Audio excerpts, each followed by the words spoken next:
ଆପଣମାନେ ତ ପୂର୍ବ ଭିଡ଼ିଓ ଦେଖିଥିଲେ ମୁଁ ସବୁଆଡ଼େ ଝୁଣ୍ଟି ପକାଇ ଦେଇଥିଲି। ତାପର ଦିନ ସକାଳୁ ଉଠିକି ମୁଁ ଠାକୁର ଘରେ ଝୁଣ୍ଟି ପକାଇ ଦେଇଥିଲି। ତାପରେ ଭାଇ ବୋଉ ତାର ସକାଳୁ ଉଠିକି ଗାଧେଇ ପାଧେଇ ସେ ସେରରେ ଏଠି ମାଣରେ କ'ଣ ସବୁ ଆଖି କାନ ସବୁ କରୁଥିଲା।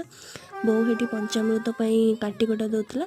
ଦେନ୍ ତାପରେ ଏଠି ମାଣ ଯେଉଁ ସେର ବସା ହେଲା, ଲକ୍ଷ୍ମୀ ମାଙ୍କୁ ଯେଉଁ ଧାନ ପେଣ୍ଡା କରିକି ସେଠି ପୂଜା କରନ୍ତି ସେଇଟା ବସା ହେଲା। ତାପରେ ଏଠି ଖଳାରେ ମଧ୍ୟ ଆସିକି ପୂଜା ହେଲା। ଏଠି ଆମର ସମସ୍ତ ଲକ୍ଷ୍ମୀ ମାନେ ଏଠି ଉପସ୍ଥିତ ଅଛନ୍ତି, କାକି ବୋଉ ଭାଇ ବୋଉ ମା। ତାପରେ ଏଠି ଭୋଗ ପଞ୍ଚାମୃତ ଭୋଗ ଦିଆ ହେଇସାରିବା ପରେ ମୁଁ ଟିକେ ଭୋଗ ପାଇଦିଏ। ଆମେ ଭାଇ ଭଉଣୀ ଖାଇବା ପାଇଁ ବସି ଯାଇଥିଲୁ। ତାପରେ ବୋଉ ଏଠି ପିଠା ଆରମ୍ଭ କରିଥିଲା। ଏଇଟା ହେଉଛି ପ୍ୟାନ୍ କେକ୍।